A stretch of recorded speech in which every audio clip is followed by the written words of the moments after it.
Bienvenue à toutes et à tous à la 3e édition de l'événement annuel de l'Institut OnePoint qui porte cette année une thématique ô combien importante. Elle s'inscrit dans l'ère du temps, elle s'inscrit dans les grandes transformations de notre société, elle s'inscrit aussi dans une démarche de croissance, d'industrialisation. Comment faire en sorte de, in fine, ressusciter un désir de science pour un désir de France.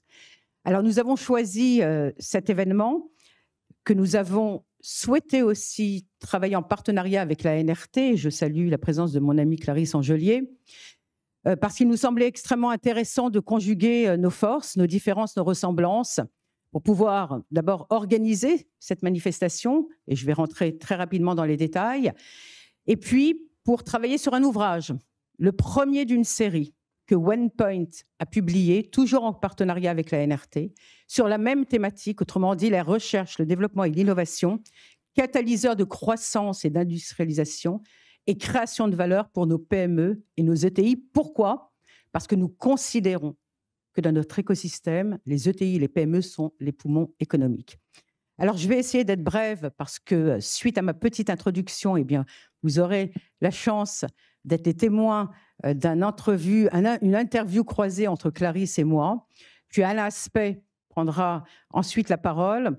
Je vous expliquerai en revanche concernant Alain dans quelle modalité. Alors aujourd'hui, à 14h, donc cette interview avec Clarisse. 14h30, Alain Aspect nous parlera d'un désir de science, comment il envisage la recherche comme responsabilité sociale et économique, ô combien important. Il nous expliquera effectivement son point de vue, sa vision, ses convictions et quels sont finalement aussi les leviers qu'il faut accélérer pour cranter de la recherche et du développement, encore une fois, pour générer de la croissance. Et qui dit croissance, dit bien évidemment création d'emplois. Ensuite, 3 tables rondes successives. Et permettez-moi de saluer d'ailleurs un des intervenants, même plusieurs. Alain Asquin est déjà là, mon ami Pierre Gattaz, et certainement d'autres. Donc 3 tables rondes successives qui travailleront sur la vision et la stratégie du dirigeant, parce que sans le dirigeant et sa conviction, il n'y a pas de recherche et de développement et d'innovation dans l'entreprise. La culture de l'innovation, ô combien majeure, parce que ne nous leurrons pas, le sujet est bien culturel, le sujet est bien humain pour faire ce rapprochement dit soi-disant incompatible qu'il faut absolument rallier dans cette différence sur le plan, encore une fois, culturel. Et enfin, l'impact économique que peut amener la recherche et le développement dans nos entreprises. Nous finirons en beauté, étincelante, avec une clôture avec notre ami Sylvie Retailleau, ministre de l'Enseignement supérieur et de la Recherche, qui l'était encore il y a 15 jours, avec Olivia Grégoire, qui, je le rappelle, est la marraine de l'Institut. Pour les fidèles d'entre vous qui ont participé depuis 3 ans maintenant, vous savez qu'Olivia est très fidèle à ces événements. Et David Layani qui clôturera, et après on fêtera et on célébrera ensemble dans la joie cet événement qui s'annonce passionnant. Alors, comme les us et coutumes le souhaitent, le veulent, mais c'est surtout mon cœur qui va parler, là. C'est les remerciements. Alors, je sais que c'est un passage un peu obligé, mais il n'est pas obligé dans notre cas parce qu'il vient du cœur.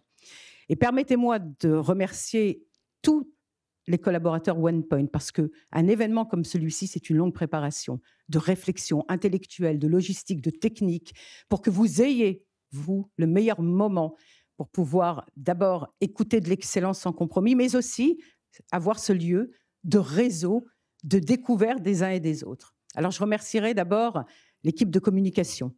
Sans eux, ça n'aurait pas pu se faire, sous la houlette de notre partenaire communication, Julien Ferré, et notamment Mégane, Elliot, Théo, Alice, Yasmine, qui ont travaillé avec une abnégation sans limite pour la tenue de cet événement. Je saluerai bien évidemment aussi mon ami Jamal Mokadem, qui est notre DSI, pour que la technique soit au rendez-vous et qu'il n'y ait pas de flop. Ça peut arriver parfois, mais ici, chez OnePoint, il n'y a jamais de flop. Remercier également, et je le regarde, et je ne vois pas le second, il est là, mes 2 collaborateurs de Chic et de Choc, qui, depuis que j'ai initié l'Institut il y a 3 ans, avec Renaud, ont fait preuve non seulement de motivation, d'enthousiasme, de joie, de plaisir, parce que sans la joie et le plaisir, rien ne peut se faire dans l'existence, et ont révélé leur humanité pour pouvoir faire en sorte que dans une maison comme OnePoint, un institut naisse. Renaud Mignoret, que je vous demande d'applaudir.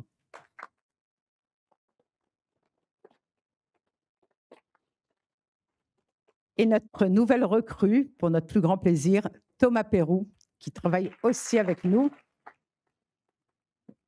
Même Thomas Pérou, que j'ai été chopé chez Clarisse à la NRT. Et on est très heureux, cher Thomas, de t'avoir. Sur 2 emplacements, cet événement se tiendra. Ici, vous êtes au Live Point. Nous avons aussi l'atelier au 3e étage parce qu'on attend beaucoup de monde. Et donc, ils pourront se diriger vers l'atelier où la retransmission de ce qui se passera ici se fera. Au 4e étage, donc vous pourrez monter. Vous aurez tout loisir entre les tables rondes parce que nous allouons une demi-heure de battement. Eh bien, d'aller visiter ce que fait l'Institut, autrement dit, rencontrer nos chercheurs, découvrir nos laboratoires communs, regarder nos posters et échanger avec eux, quoique mieux qu'échanger pour pouvoir s'approprier de la connaissance. Et puis aussi des actifs valorisables que nous avons développés dans le cadre de l'Institut, que je vous laisse découvrir tout à l'heure. Et puis, bien évidemment, souligner tous les porteurs de projets qui viennent de toute notre région de France. Et je salue mes amis de Bordeaux, où d'ailleurs la recherche avait vu ses premiers prémices. Nos amis de Bordeaux, de Lyon, de Nantes, de Rennes, ils sont tous là et c'est un vrai bonheur pour nous. Et last but not least, mes frères d'âme qui ne sont autres que David Layani, notre président fondateur, qui depuis le début m'a accompagné, m'a fait confiance et a toujours alloué pour moi une confiance inconditionnelle et indéfectible. C'est aussi grâce à lui que cet événement se tient, mais également Mathieu Fouquet, notre directeur des ressources humaines et secrétaire général, qui nous fera l'amitié d'intervenir tout à l'heure à la 2e table ronde. Je crois que j'en ai suffisamment dit, mis à part peut-être remercier tous mes intervenants qui ont répondu présents pour l'intérêt sans précédent et vous remercier à vous, puisque vous avez été sensibilisés à cette thématique qui est ô combien importante, marqueur d'un intérêt sans précédent. Il en va finalement de notre désir de science, certes, mais il en va surtout de notre désir de France pour une souveraineté et pour que la France devienne, grâce à la recherche, le développement et l'innovation, eh bien, premier rang des cordées, comme dirait l'autre, mais surtout premier rang des nations. Et on a tout pour cela, pour le faire. Je vous remercie beaucoup et je passe la parole à Renaud.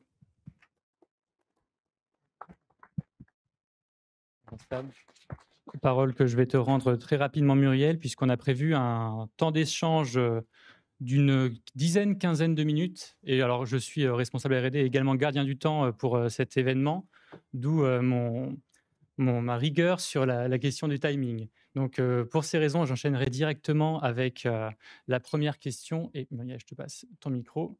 Première question qui est donc dirigée pour toi d'abord, Muriel, et puis ensuite Clarisse pourra répondre, qui est donc pourquoi ce partenariat? La NRT OnePoint, c'est une relation de longue date. Pourquoi aujourd'hui ce partenariat au profit de tous? Merci Renaud. L'Association nationale de la recherche et de la technologie, qui est un des piliers institutionnels autour de la R&D dans notre pays, est incontournable.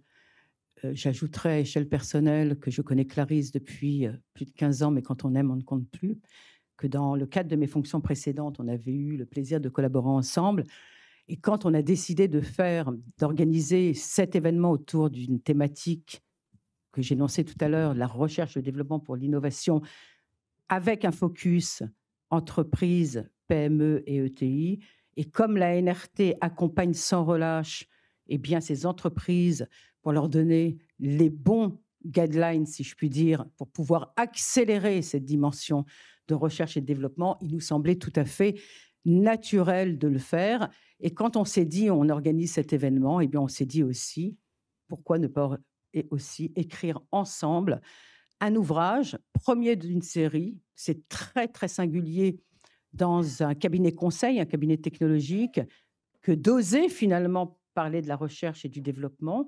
Ce n'est pas nécessairement les modalités premières, mais en tout cas, chez OnePoint, on a très vite compris, et notamment avec mon arrivée, que la recherche était un élément essentiel pour la création de valeur et qu'il fallut absolument le cranter dans une maison comme OnePoint, qui a cette particularité d'être profondément hybride, transverse et qui associe dans une dynamique horizontalisée toutes les typologies de profils, les typologies d'expertise.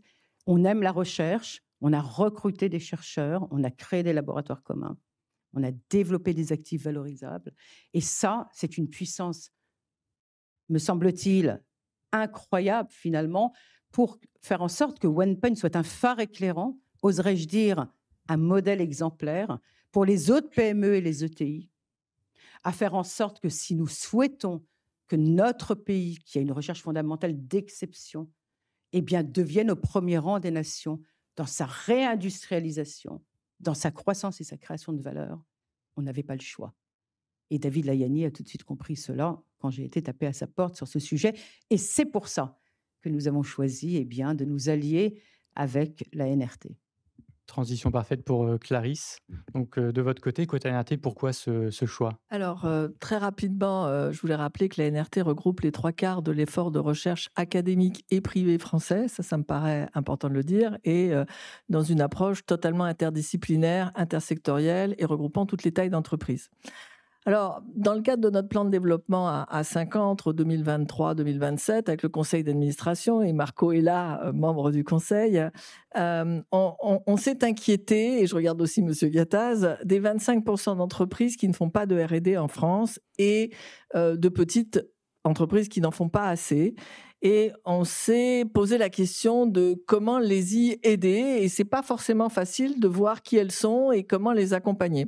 Et quand j'en ai parlé à Muriel, il nous a paru évident que de partir des belles histoires, de la démonstration, comme vous allez le lire dans l'ouvrage, d'entreprises qui étaient dans une situation de stagnation, voire de risque de faillite, comment grâce à la R&D, grâce à la manipulation des concepts, elles ont repositionné leur futur, et je pense à une d'entre elles notamment qui passe de 30 à 900, donc c'est un très joli parcours parce que ça se fait assez vite en fait.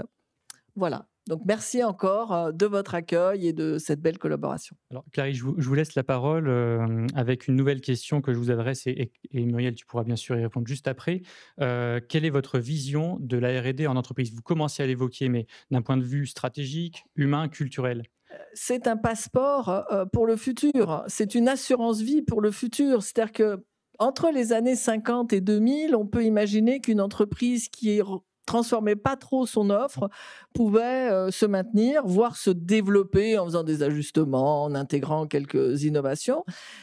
Mais aujourd'hui, et le rapport Mario Draghi qui est sorti il y a moins d'un mois le dit bien, on a besoin d'innovations qui craquent vraiment des phénomènes. On a deux grands défis. On a le défi global, écologique, climatique, pour faire simple, et qui est un défi mondial, mais quand même qui crée des tensions parce qu'il y a ceux qui vont apporter des innovations qui vont répondre plus vite, plus fort aux problèmes. Et puis, on a le défi numérique où là, on a aujourd'hui, en tous les cas, complètement vu et laissé passer les trains. Et là, le rattrapage va être difficile. Donc, on voit bien qu'il faut que nos entreprises fassent de la recherche incrémentale, mais il faut aussi qu'elles fassent de la recherche disruptive, c'est-à-dire une recherche à risque. Et alors, j'ai vraiment deux choses à dire. C'est que pour moi, les entreprises sont un acteur important de la recherche de base. Ça, il faut le dire. Il faut que tout le monde ait conscience qu'elles sont partie intégrante du modèle. Et puis, il y a un autre axiome, c'est que le futur, il a quelque chose de merveilleux, c'est qu'il est incertain. Donc, c'est pas parce qu'on a raté un train aujourd'hui qu'on va rater les suivants. Recherche disruptive, recherche à risque, c'est une bonne transition pour toi, Muriel? Absolument. Moi, j'ai toujours considéré de toute façon que l'échec n'était pas un échec, mais un essai, et que plus on essayait, plus, quand il est conscientisé, on le réussira. C'est un risque mesuré que OnePoint a pris en développant cet institut. Le fait de recruter des chercheurs, de travailler, on en parlera probablement, avec recruter des thésards, CIFRE, de travailler sur les enjeux du CIR, de travailler sur les laboratoires communs. On a très vite compris que même si la verticalité chez OnePoint est l'IA, on ne pouvait plus rester à un niveau de société technologique simplement, mais à la frontière technologique. Et que nos clients avaient besoin de plus que du service, mais aussi de l'innovation de rupture. Et pour cela, ils avaient besoin de se nourrir aussi, dans cette différence, de la recherche en France. Moi, je fais partie de celles et ceux qui considèrent que le monde de la recherche académique doit absolument s'allier de façon sereine et décomplexée avec le monde de l'entreprise. On a un vrai problème culturel aujourd'hui. Quand je dis que demain sera humain, c'est parce qu'il faut créer ce lien d'appartenance, ce lien de confiance dans l'entreprise, ce terrain de jeu qui alloue une liberté psychique pour les chercheurs, mais qui doit absolument aussi raisonner enjeu de société et raisonner marché. Certes, la recherche fondamentale est le socle de la création de valeur, mais si elle ne bascule pas vers du développement et donc de l'innovation pour répondre aux besoins du marché par des solutions technologiques, on ne s'en sortira pas. Et puis, le monde global va à toute allure. Et on le voit bien sur des sujets d'IA, sur des sujets de cybersécurité, sur des sujets de transition écologique. Si nous ne sommes pas à la pointe du progrès et qu'on ne fait pas cette conciliation ou cette réconciliation entre la recherche applicative sur des thèmes d'exploration qui sont les garants de ce que sera notre société de demain, et qu'on laisse l'entreprise finalement continuer dans son chemin, parfois ankylosé dans le passé, et qui refuse finalement de prendre des risques autour de la recherche et du développement parce que ça coûte de l'argent. Moi, j'ai toujours dit que l'Institut n'était pas un centre de coûts, c'était un centre d'investissement. Parce que ces investissements-là, certes dans une temporalité qui n'est pas le carpe diem du TJM, dont acte, parce que la recherche demande une temporalité moyenne.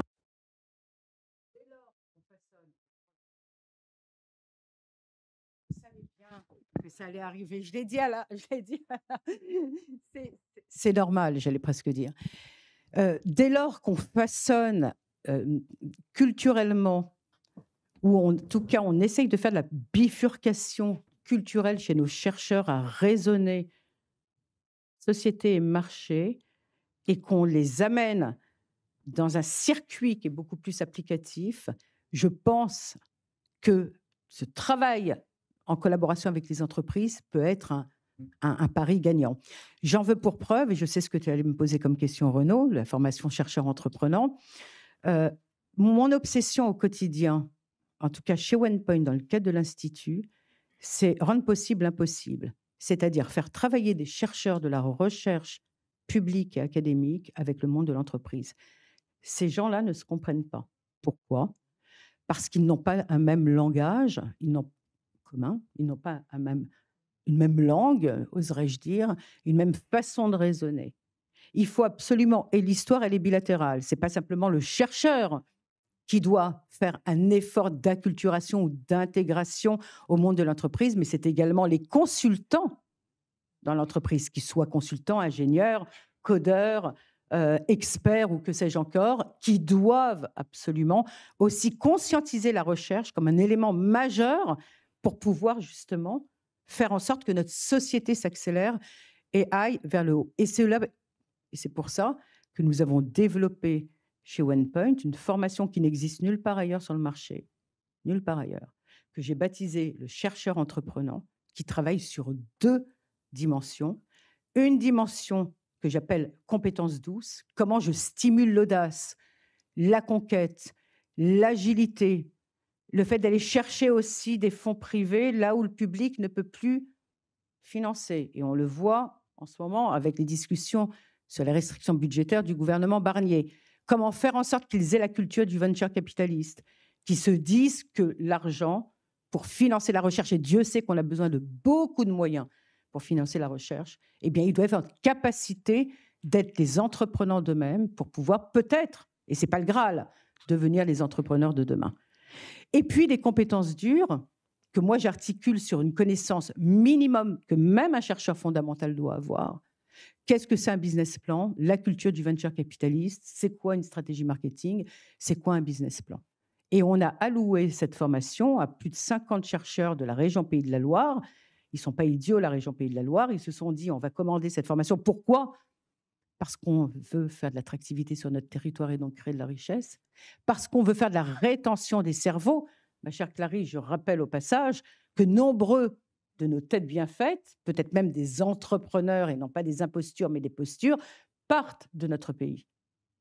Comment je fais en sorte de les retenir en leur créant un terrain de jeu dans l'entreprise, un laboratoire expérimental, où sur le plan culturel, ils peuvent s'allier sereinement, et encore une fois, j'aime beaucoup ce terme parce qu'il est vraiment juste, de façon décomplexé. Et je regarde Pierre Gattaz. Il faut se demander pourquoi je le regarde, mais ce n'est pas grave. Je regarde Pierre Gattaz parce que Pierre a dit quelque chose dans les diverses prises de parole qu'il prend, et je suis totalement d'accord avec lui. La recherche et le développement doivent être une institution, doit être conscientisé dans les consciences collectives de notre pays, et notamment dans l'écosystème politique, institutionnel et économique comme une institution, et la notion d'entreprise pour créer de la richesse sur notre territoire doit être déjà instruit dès le plus jeune âge à l'école. Et qu'il n'y ait pas de barrage, de blocage. Moi, toute ma vie, avec Clarisse Lezay, j'ai jamais construit des murs, j'ai bâti des ponts. Et cette obsession-là, elle est en moi, et je sais qu'on va y arriver. Ça prendra du temps. Je rappelle au passage que l'Institut fait de la recherche, donc n'est pas dans le carpe diem du TJM. Notre maison a besoin de facturer ses missions. Pourquoi? Ce n'est pas tabou de facturer des missions. Un chercheur peut le dire, oui, les chercheurs, non. Quand une entreprise génère du chiffre d'affaires, c'est pour payer les salaires, mais réinjecter aussi des fonds dans l'innovation.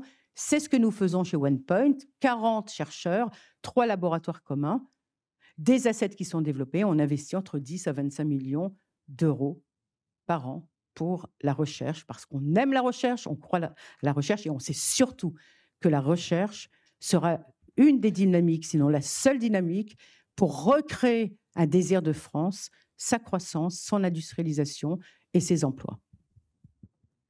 Alors, je ne me risque pas à faire un mot de conclusion après un tel échange, mais peut-être qu'on peut maintenant...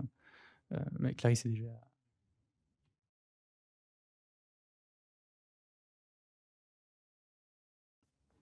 Écoutez, d'abord, je vous remercie encore d'avoir fait participer la NRT à ce travail. Je voulais remercier Muriel de nous y avoir associés, remercier aussi, j'ai un trou de mémoire, Renaud et Thomas. C'est toujours vivifiant de travailler avec vous. Et pour nous, ce travail constitue une première marche, puisque maintenant qu'on donne à voir les histoires, comme je l'ai dit tout à l'heure, qui peuvent transcender la stratégie des entreprises, il va falloir aller les voir presque une par une. Et je compte beaucoup sur nos partenaires, je pense notamment au comité Richelieu, qui travaille beaucoup sur la question de l'observation des PME et leur rapport à la R&D pour aller convaincre celles qui ne sont pas encore convaincues. Merci encore. C'est exactement le leitmotiv de notre ouvrage.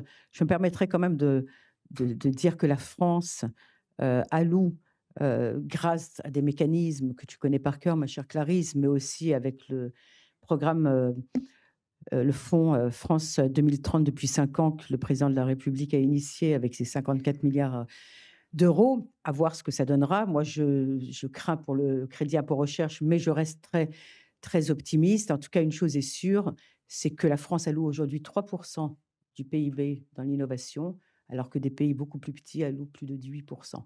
Et là, c'est quand même des vraies questions à se poser. Donc, je clôturerai en vous disant que le chemin est long, mais le chemin est possible. Je crois que vous allez vivre un moment passionnant cet après-midi, parce que vous allez avoir des typologies de profils qui vont intervenir au plus haut niveau différents. Et c'est ça qui va être intéressant. L'idée, c'est de créer le débat, susciter même parfois la controverse. Et je clôturerai définitivement en vous disant que, vous savez, l'année dernière, au même moment, je recevais mon prix Nobel, et je dis mon parce qu'il était du Technion, mon prix Nobel de chimie 2011, le professeur Danny Schertman, qui a découvert les quasi-cristaux non périodiques et qui m'avait fait l'amitié à la genèse de venir sur Paris, sauf qu'il y a eu entre-temps le 7 octobre et qu'au regard du contexte géopolitique, celui-ci n'a pas pu venir, et m'a fait l'amitié de faire une vidéo. Je ne sais pas si vous étiez là l'année dernière, Sylvia, tu étais là, de pouvoir donc l'écouter et le regarder. Et bien, imaginez-vous qu'Alain Aspect m'a fait le même coup. Donc, je sais que ça ne va pas vous plaire, mais si quand même, parce que vous allez voir. Alain m'a annoncé la semaine dernière qu'il partait à Taïwan. Donc, avec mon équipe, on a couru à l'Institut d'optique pour l'interviewer. Et c'est exactement ce qu'il va faire maintenant. Et vous allez voir ce qu'il va vous dire. Vous allez adorer. Je vous remercie beaucoup.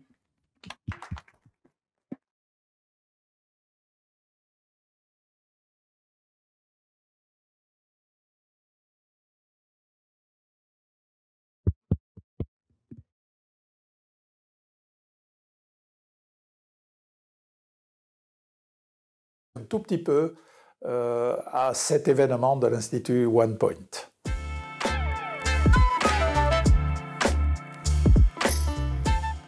L'état actuel de la science.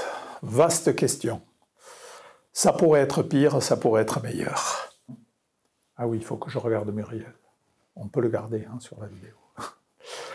Il y a une vingtaine d'années, je pense que nous étions prêts à passer en deuxième division, vraiment faute de moyens.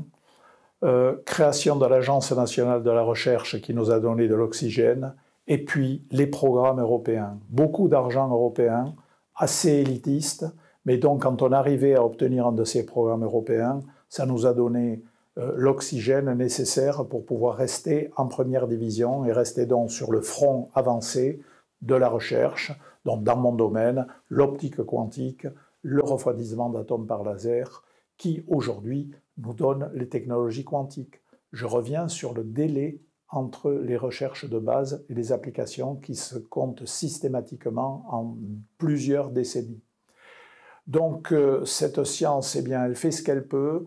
Il y a eu vraiment une évolution considérable pendant ma carrière, entre les premières années, c'est-à-dire dans les années 1980, et puis on va dire à partir de l'année 2000, on a vraiment eu un rapprochement entre sciences fondamentales et applications.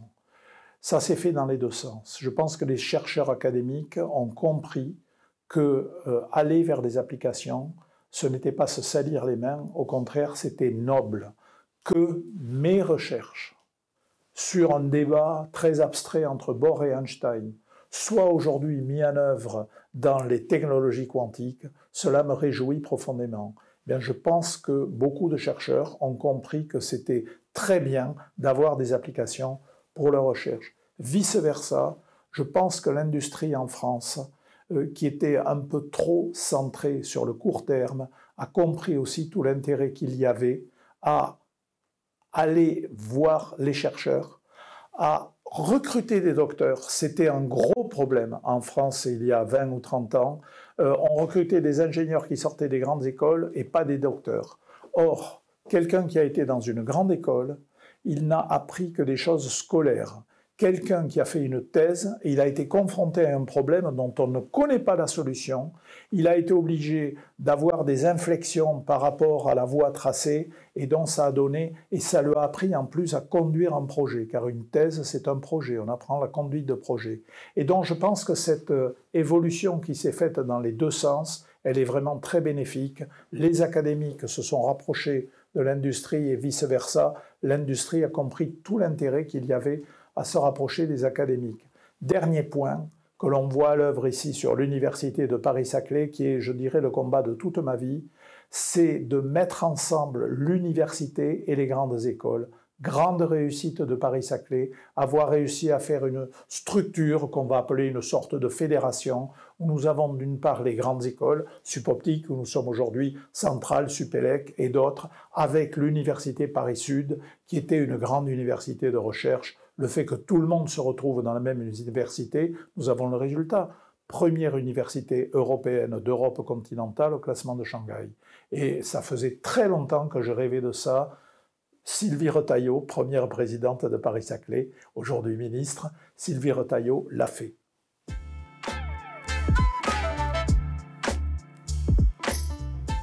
Oui, alors pour convaincre, stimuler et aider les PME et ETI à faire de la recherche, je pense qu'il faut leur donner des lieux dédiés. Nous avons ici, dans l'ancien bâtiment de l'Institut d'optique, qu'on appelle le 503, qui a été totalement rénové, nous avons un exemple de ça. C'est un endroit où on accueille des petites entreprises, des startups, mais pas que des startups, aussi des petites entreprises qui trouvent là des locaux adaptés à leur programme de recherche. Et nous leur offrons ces locaux à des tarifs tout à fait modérés, mais ils ont un devoir.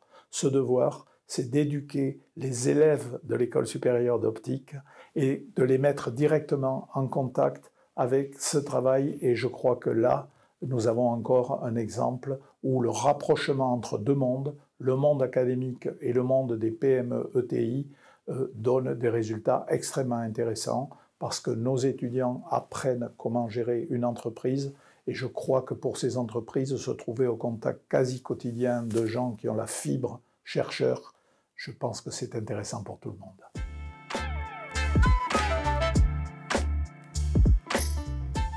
Alors, tu me poses une question sur le désir de science chez les jeunes. Je crois que là, nous sommes en grand danger parce qu'il y a une petite musique qui se répand chez les jeunes. C'est la faute à la science si la planète a des problèmes. Et moi, j'accepte souvent des invitations dans les lycées. Et lors de ces interventions dans les lycées, j'ai un discours. Vous ne réglerez pas les problèmes de la planète contre la science. Vous les réglerez en devenant compétent en sciences et en utilisant vos compétences pour vous attaquer aux problèmes de la planète.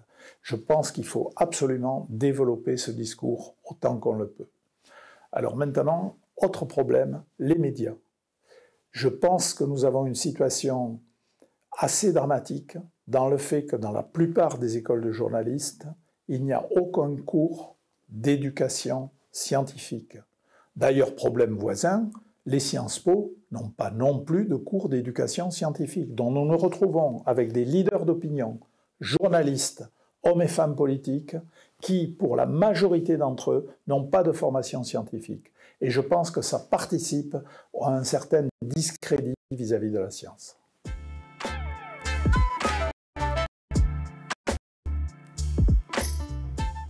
Alors, ma vision sur la recherche. Bon, je suis essentiellement compétent dans le domaine de la recherche fondamentale.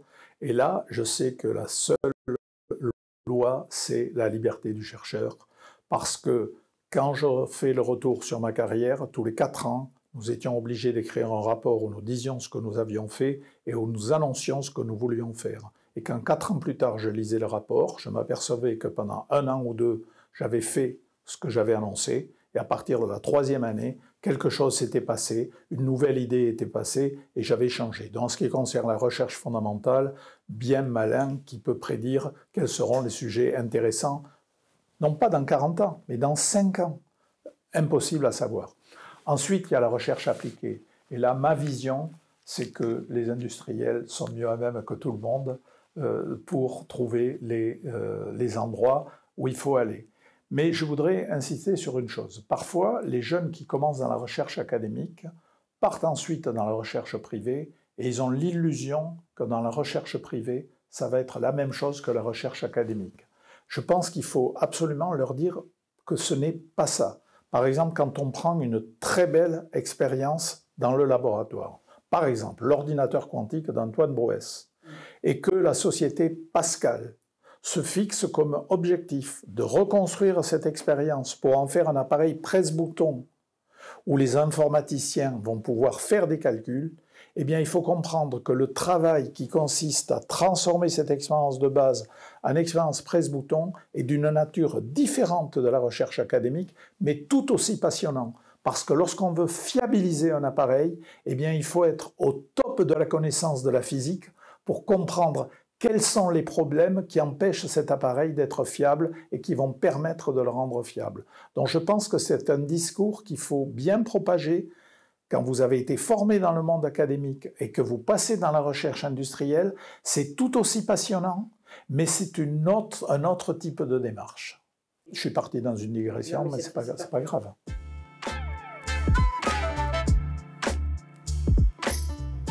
Conseil aux industriels, vu de ma fenêtre, ce serait de leur dire « Regardez un petit peu du côté des docteurs.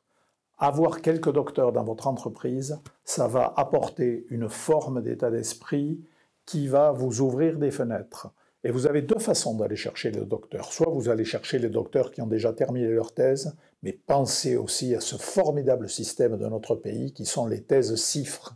Les thèses où, dès le début, un certain nombre d'étudiants ont un pied du côté académique et un pied dans l'industrie.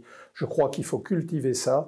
Je ne dis pas qu'il ne doit y avoir que des docteurs dans les entreprises, mais je crois qu'aller regarder à embaucher quelques docteurs pour avoir cette vision légèrement différente des choses, je crois que, pour autant que je le comprenne, que c'est une bonne idée.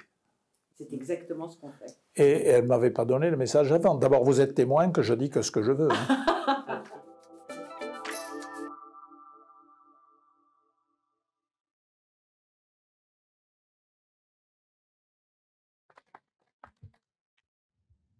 On va maintenant passer sans transition à la première table ronde. Donc, je vais appeler Marco Herman, Chief Scientific Officer de Thales, Gontran Pebé, qui est partenaire d'Ataïa chez OnePoint, Pauline Martin, directrice stratégie et innovation de Lim Group, et finalement Olivier Giroux, cofondateur de Barracoda, avec bien sûr Arnaud Adouin, qui sera le modérateur de cette table ronde. Donc, je vous invite à vous installer et à prendre les micros.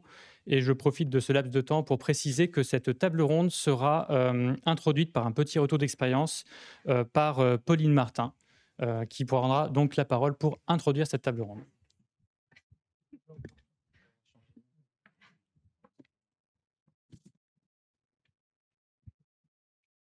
Tu laisses le micro ? Il me laisse le micro. C'est très sympa. Bonjour. Pauline Martin commence la prise de parole tout de suite. Il paraît. Moi, je viens des sciences molles, donc ça tombe très bien. C'est exactement ce qu'il vient de vous dire. Je ne suis pas ingénieur. Vous êtes très nombreux à avoir fait des sciences. Je viens des sciences molles et vous avez des spécialistes. On va parler R&D, on va s'intéresser à vos parcours, à vos engagements, à ce que vous faites dans vos structures respectives. Et sans plus attendre, je vous présente mes invités. Pauline Martin, elle va s'exprimer dans quelques instants. Elle est dans le livre, l'ouvrage dont on a parlé, avec des exemples très concrets de la manière où elle a poussé avec son PDG, parce qu'il faut dire que ça vient du dirigeant. Merci Pauline, vous êtes directrice stratégie innovation chez Lim Group. Lim Group, c'est une super belle boîte avec plein de belles entreprises à l'intérieur qui font de l'équitation avec une philosophie, une raison d'être. Il y a de la sellerie, il y a de la data, il y a de la science et il y a de la santé pour les chevaux. Marco Herman. Herman ou Herman ? Herman, hein, je sentais que je faisais une erreur. Chief Scientific Officer chez Thales. Alors j'ai envie de dire, c'est presque une marque patrimoniale. Thales, c'est 120 ans de vie. Alors j'ai noté quelques chiffres qui sont assez extravagants. 33 000 employés dans la R&D, 22 000 brevets, pilotés, orchestrés par vos soins. Vous nous raconterez, alors c'est pas la même taille que le groupe Lim. On essaiera de savoir comment les choses s'inventent, innovent, se construisent, se décident. En tout cas, merci. C'est un grand plaisir de partager ce moment avec vous. Avec nous, Gontran Pebès, que j'ai déjà vu lors d'un colloque table ronde précédente. Vous représentez OnePoint, vous êtes partenaire data et IA. Même si on ne parlera pas d'IA exclusivement et de data, mais je suis sûr qu'au cours de notre échange, on va revenir sur la quantique, sur l'IA, sur la tech, sur tous ces enjeux-là. Et puis, avec nous, notre dernier invité, Olivier Giroux, qui n'a rien à voir avec le genre de foot, hein, il faut bien le préciser. Vous êtes chez Barracoda. L'histoire de Barracoda est intéressante parce que votre CEO est parti de chez Google et puis il est redevenu entrepreneur et il a dit, moi j'ai envie de dynamiser aussi l'écosystème et accélérer, puisque rappelons que la R&D, en amont, il y a parfois des inventeurs un peu dingues et vous, votre boulot, c'est vraiment de transformer l'invention en innovation et de l'innovation, faire en sorte que moi, le citoyen consommateur, eh bien, je possède le produit. Vous mettez sur votre site la brosse à dents connectée, entre autres. C'était il y a 10 ans. Mais enfin, c'est sur votre site encore. Merci en tout cas d'être là. Pauline, c'est donc vous qui ouvrez... Est-ce que vous voulez venir au pupitre un petit peu Vous avez préparé une allocution en fait. Eh bien, je le découvre avec vous, mais c'est un vrai plaisir. Merci. Allez-y, prenez place. Est-ce que c'est bon? Vous m'entendez? Alors, bonjour à tous. Effectivement, lorsque Renaud m'a invité à cette table ronde, il m'a après annoncé que je pouvais aussi faire l'introduction de cette table ronde. Alors, j'ai saisi cette opportunité avec le sujet qui est investir et financer la RDI. Alors, clairement, c'est un vaste sujet pour une introduction. Donc, je vais essayer d'être très, très synthétique et je vais vous donner finalement une vision effectivement propre à Lim Group. Et qu'est-ce que c'est Lim Group? Alors, même si on est un groupe, en fait, on reste une ETI néo-aquitaine. Effectivement, on travaille pour et avec le cheval, avec différents piliers. Et notre cœur de métier, initialement, c'était la sellerie d'équitation. Alors là, quand on va parler de la RDI, on va quand même être dans un marché de sport, avec un sous-marché qui est l'équitation, même si c'est extrêmement développé en France et notre terrain de jeu, nous, est à l'international. Quand j'ai pris ce sujet de la part de Renaud, alors il y a plein de leviers de la RDI, on va les aborder. Moi, je voulais vous parler, tout de suite ce qui m'est venu, c'était en fait le déclic. Qu'est-ce qui fait venir une entreprise à la taille à laquelle on était il y a 20 ans, c'est-à-dire une toute petite PME de Dordogne localisée à Nontron. Qu'est-ce qui fait, d'une vingtaine de personnes, qu'est-ce qui fait qu'on plonge dans la RDI, dans un secteur de niche qu'est l'équitation? Finalement, il y a 20 ans, c'est vraiment il y a 20 ans, c'est venu d'une impulsion du dirigeant d'une seule marque qui était CWD, parce que Lim Group s'est conçu il y a très récemment, avec en fait une hypothèse et une envie très très forte, et qui a finalement fait un raz-de-marée dans l'équitation, qui était de dire que l'équitation était un sport, et que comme tous les sports, finalement l'équipement sportif, c'est-à-dire pour nous la selle, le bridon, bref tout ce qu'on met sur le cheval, était un élément différenciant de la performance sportive du couple cavalier-cheval. Avec cette volonté-là, qui a été portée donc par Laurent Duret, qui est encore le PDG, qui est maintenant le PDG du groupe, finalement, l'entreprise s'est montée autour de ça. Alors, on a créé notre bureau de R&D, alors sans vouloir copier la tech. Nous, c'était pas dans les entreprises de tech, c'était pas dans un garage ou dans une remise d'une vieille maison périgourdine. On a commencé en fait à faire notre évolution et à intégrer quelque chose de plus disruptif dans l'équitation, qui est quand même un sport extrêmement traditionnel, très connu, mais très traditionnel, finalement juste en intégrant des matériaux composites dans les selles. Je ne vais pas du tout rentrer dans le détail, ce n'est pas l'objet. Mais cette révolution dans notre secteur, elle est arrivée par une idée poussée par quelqu'un qui y croyait et qui a permis d'embarquer les 20 personnes qui étaient situées à Nontron, qui n'étaient pas tous du tout très sensibles à l'innovation, parce que nous, on a plutôt des selliers dans notre métier. Et c'est le premier déclic qui a fait que la société, il y a eu un avant et un après. Et la filière équine aussi, il y a eu un avant et un après. Le deuxième déclic, et qui fait qu'on est là, Lim, et je suis là aujourd'hui, c'était il y a 6 ans après. C'était quand on a commencé à vraiment voir des produits innovants qui commençaient beaucoup à se diffuser sur le marché, notamment beaucoup aux États-Unis. Et on en arrivait à un point où on s'est dit, nos produits fonctionnent, on voit que ça fonctionne, les cavaliers sont mieux, les chevaux sont mieux, comment on le montre ? Comment on va plus loin? Comment j'apprends à faire parler mon cheval? Parce que nous, on a un sujet d'étude qui, en plus, ne parle pas. Et de là, s'est posé la question, lançons une démarche scientifique. Lançons cette démarche scientifique dans l'équitation, où il n'y a pas forcément beaucoup de laboratoires qui travaillent dessus. C'est simple, dans le monde, il y en a 5. Comment on rentre là-dedans pour pouvoir appréhender un petit peu mieux notre marché, mais aussi notre sujet d'étude et la façon dont on va pouvoir déployer nos produits. C'était en 2011 et ça a commencé par un stage de master porté par des pôles de compétitivité. Pour tous ceux qui commencent la RDI, les pôles de compétitivité, c'est des bons soutiens. Et nous, ça a commencé comme ça, un stage de master qui s'est après transformé en CIFRE. Et je ne peux que adhérer aux commentaires précédents où la CIFRE permet de mettre un pied dans la recherche en sécurisant, en apprenant à connaître les autres, en créant cette zone grise qui est hyper importante quand on est une toute petite PME de 20 personnes et qu'on vient travailler avec des laboratoires à Paris. La zone grise, il faut la trouver. Et je peux que pousser la CIFRE, étant donné que je suis un pur produit de la NRT, étant donné que ce master et ce CIFRE, et cette CIFRE, c'était la mienne, il y a 13 ans. Donc on a pris le pas de se dire, intégrons cette recherche collaborative, intégrons cette recherche publique-privée au sein de notre petite PME. Donc là, allez, en 2011, on était arrivé à 48 personnes à peu près. On était 2 en R&D avec moi-même. Passons ce cap et voyons ce qui se passe. Alors, c'est des risques, on en reparlera. Il y a beaucoup de leviers pour sécuriser ces risques. Malgré tout, il y a des risques. Et là encore, ça a été l'impulsion du dirigeant et puis les personnes qui ont intégré l'entreprise, dont moi, pour pouvoir faire grandir cette vision et aller créer finalement une histoire humaine, parce que la R&D, c'est aussi ça dans notre entreprise, c'est une vraie histoire humaine, c'est trouver les bonnes personnes avec qui on veut avancer, partager cette vision, partager les challenges, partager les risques, on en a parlé, j'en ai parlé un tout petit peu avant. Et finalement, on a eu dans notre petit secteur, dans notre petit marché, une évolution autour de la RDI assez fulgurante. Donc, comme j'ai dit, il y a 13 ans, on en était 2. Maintenant, on est 20 en R&D. Alors, on est très loin, effectivement, des chiffres de Thales. Malgré tout, on est une vingtaine de R&D. On a 3 docteurs au sein de l'entreprise. On a encore 2 doctorants. Donc, les chiffres, ça tourne toujours. Mais on a eu cette démarche de créer un Labcom. C'est le premier et encore le seul de la filière équine.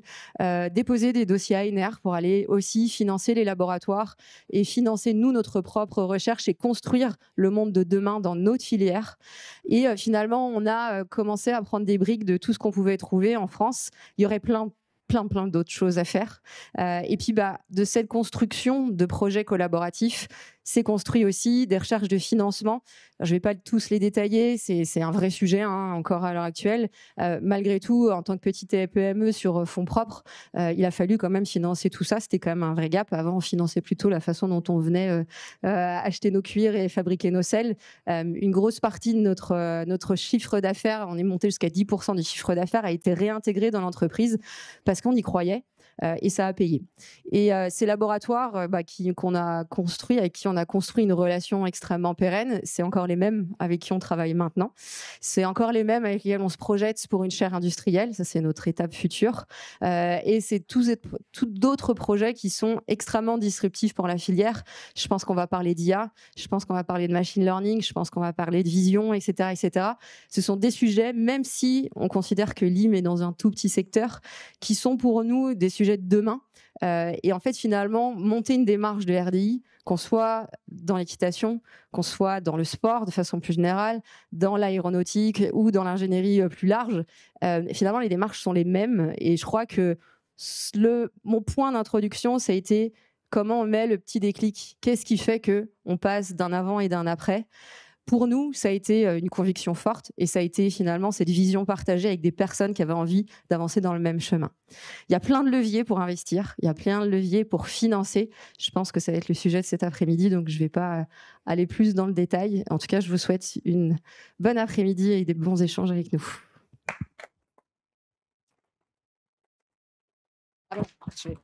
Ok, Pauline. Alors, en fait, vous avez tout dit, donc j'ai plus vraiment de questions à vous poser, mais c'était bien d'intervenir. Et comme j'avais prévu de commencer avec vous, je vais commencer avec Herman, parce que comme vous avez balayé tout le spectre, il va falloir que je revienne. Vous avez dit beaucoup de choses. Comment vous regardez une entreprise comme le groupe LIM, puisque tout de suite, il y a eu une comparaison, il n'y a rien à voir avec la taille de Thales. J'ai lu dans le livre que c'était le PDG qui dynamisait la recherche. Chez eux, c'est comme ça que ça se passe. Comment ça se passe chez vous, cette envie d'orienter? Précisons que Thales, c'est du civil et c'est du militaire. Donc, c'est des enjeux très forts et secrets pour certains d'entre eux. Comment on oriente les choix? D'abord, je vais vous féliciter parce que vous avez rappelé nos chiffres, ils peuvent paraître impressionnants, ils sont grands en tout cas. Ça ne veut pas dire que les leçons des structures plus petites de taille comme la vôtre ne sont pas une inspiration. Et cela ne veut pas dire qu'on n'obéit pas finalement au même principe.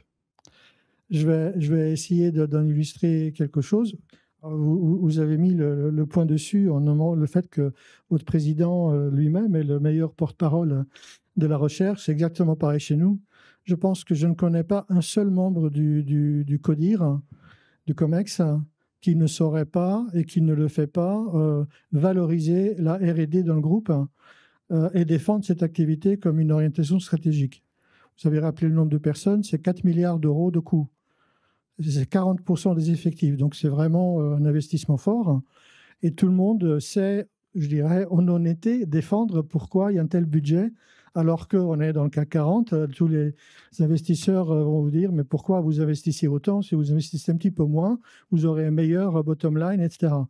Et notre motto est de démontrer qu'on doit avoir les deux, qu'on ne peut pas avoir un bon bottom line dans la durée si on n'investit pas dans l'avenir. Alors, on investit beaucoup parce qu'on est dans un secteur, vous l'avez rappelé, civil défense, avec des clients extrêmement exigeants, etc. Également, donc, la composante souveraineté, mais également l'obligation d'export. Et d'export non pas en Europe, mais mondial.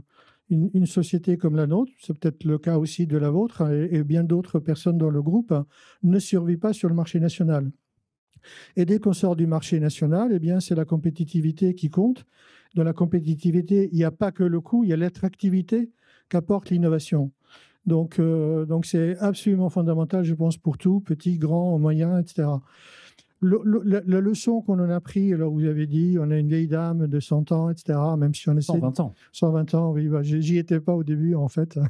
Mais voilà, on a une vieille dame, on a appris des petites choses chemin faisant.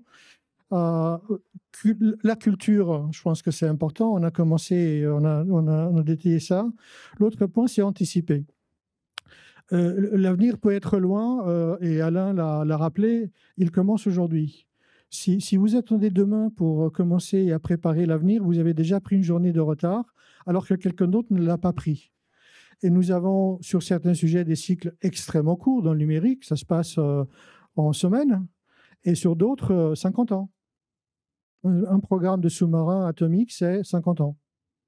Et pourtant, vous n'attendez pas pendant 10 ans que quelqu'un vous inspire. Vous démarrez tout de suite. Donc, d'abord, gérer la temporalité et puis gérer l'anticipation est important. Puis l'autre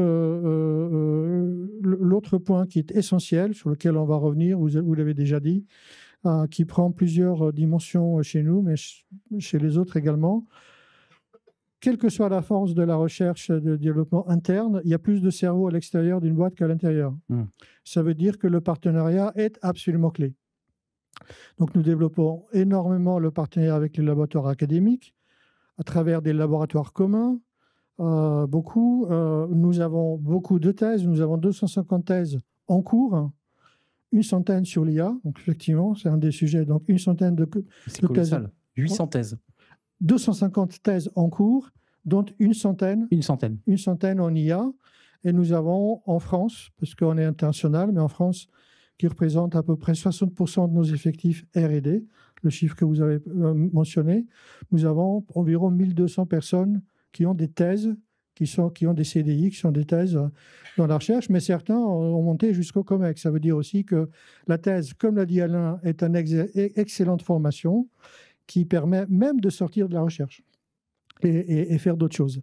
Donc, la coopération avec le milieu académique, la coopération avec les startups. On a un réseau de 1200 startups dans le monde. On a des incubateurs dans lesquels on est participant, d'autres que l'on pilote nous-mêmes. Donc voilà, coopération, je dirais, j'aime pas trop le mot open innovation parce que ça donne l'impression qu'on ouvre les portes et n'importe qui y rentre. Pas tout à fait ça, mais ça veut dire qu'il faut trouver son écosystème pour pouvoir aller plus loin, aller plus vite, aller mieux, voir mieux ce qui arrive. Et chacun doit construire son écosystème. Et vous avez, peut-être sans le vouloir, mais vous avez donné, je pense, également un conseil à toutes les entreprises de plus petite taille, qui est que la France est riche, en fait, de systèmes qui permettent d'aider à faire le premier pas. Chiffres, bien sûr, on l'a dit, on le redira, mais les pôles de compétitivité sont en outre. Le dispositif PUI, les pôles universitaires d'innovation, qui sont structures encore un peu jeunes, ça fait quelques mois qu'ils sont mis en place selon la volonté de Sylvie Rotaillot qui sera là ce soir. Ça permet aussi, en fait, ça maille absolument tout le territoire français. Donc, où que vous soyez, vous avez à quelques dizaines de kilomètres un dispositif qui va vous aider à entrer en contact avec les académiques, à vous faciliter les démarches et faire donc le premier pas. Évidemment, le premier pas compte. Donc voilà un petit peu, on verra si on revient sur d'autres points pour préciser. J'espère.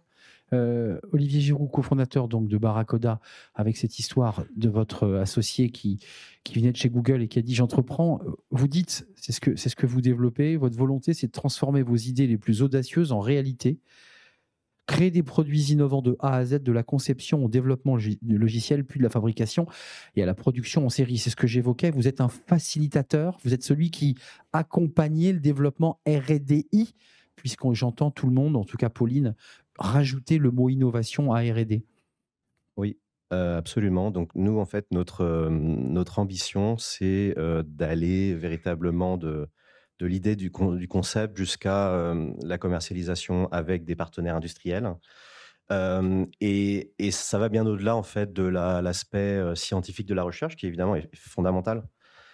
Mais ça implique aussi d'arriver à gérer à la fois des cycles longs. Alors nous, on n'est pas dans de la recherche fondamentale à 3 à 5 ans. Notre horizon, c'est à peu près entre 6 mois et 3 ans. Donc on est à peu près sur ce type d'horizon. Sur quel type de secteur? J'ai vu les data, l'IA. Dans le domaine, alors beaucoup d'IoT, IA appliqués notamment dans la santé, prévention. Et donc nous, en fait, notre ambition, c'est on a essayé d'utiliser un peu toutes les méthodes qui ont été apportées, notamment beaucoup des États-Unis, mais sur le Lean Startup, etc. Et voir comment ça peut s'appliquer à la recherche. Il y a des choses où les deux... et donc, comment à la fois concilier des cycles d'innovation et de recherche plus fondamentales à 3 ans et de l'innovation qui doit aller plus opérationnelle. Plus opérationnelle, etc. Et donc, ce qu'on a créé, par exemple, c'est des petites entités en fait, d'entrepreneurs. Et ça marche bien seulement si c'est des entrepreneurs qui ont une vision business d'abord, qui sont capables de en fait, identifier parmi des idées, des tendances du marché, etc., d'aller très vite démontrer à quoi ça pourrait ressembler si on allait au fond des choses. C'est le chemin inverse, hein, ça part C'est le du chemin business inverse. Donc et ça on part va de la vers, fin. c'est Donc ça. c'est pas nouveau, hein, c'est assez classique Oui, dans bien sûr. l'univers, ce qui a été un petit peu institutionnalisé par Amazon. Mais dans le domaine de la recherche, c'est particulièrement intéressant parce que ça permet peut-être de faire des choix parfois assez durs en amont, pour éviter de se perdre dans une direction qui n'est peut-être pas la bonne, ou en tout cas qui n'a pas de perspective, tout en gardant un effort de fond de long terme de R&D, mais d'assez vite identifier les choses qui ont une chance de marcher d'un point de vue business. Et donc on fait notamment, par exemple au CES, on lance des nouvelles idées, des nouveaux concepts, Oui. pour avoir très vite ceux qui accrochent. Ceux qui mordent, ceux qui accrochent. Exactement, et ceux qui ne fonctionnent pas tant que ça. Et Donc dans ce cas-là, positionnement marketing, en on fait, laisse savoir tomber. si le produit à sa Exactement. place. Exactement. Vous vous situez où dans la chaîne R&D, puisqu'on a, on a deux entreprises, une ETI, une très grosse entreprise internationale, Thales. Vous vous situez où dans la chaîne de Alors, ce R&D? En amont, en aval, au milieu? Alors plutôt au milieu et en aval. Donc on est plus vers l'application que vers la recherche fondamentale. Néanmoins, on travaille avec des laboratoires de recherche, avec le CEA notamment, pour essayer de les faire travailler sur les sujets qui nous apportent. Donc c'est vous qui pilotez finalement. C'est nous qui pilotons, et donc avec un esprit très entrepreneurial.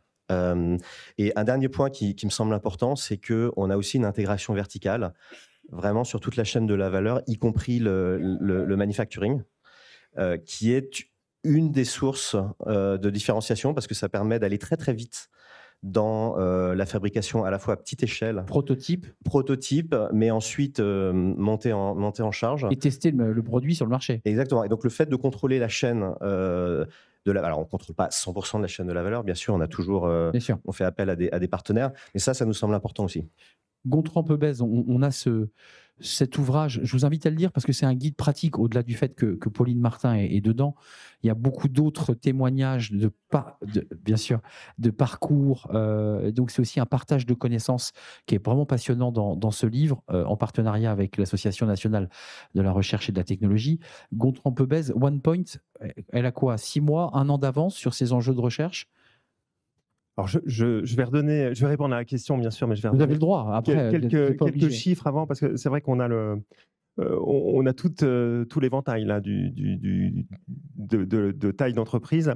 Donc juste pour refixer un peu le décor, Muriel l'a fait en introduction, mais pour refixer le décor, OnePoint, c'est 500 millions d'euros de chiffre d'affaires, 3500 collaborateurs, et j'en viens au sujet R&D, c'est 35 chercheurs. Vous faites rapidement le ratio, c'est 1%. Il y a 1% des effectifs dans un cabinet de conseil, et c'est ça, je pense, auquel je viendrai.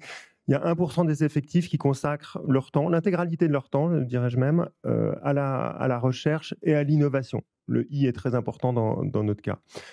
En parallèle de ça, parce que ça c'est la photo à un instant T, on a une soixantaine de gens qui sont des docteurs chez nous, alors qu'ils ne font plus forcément de la recherche, qui ne sont pas dans les 35 que je comptais au début.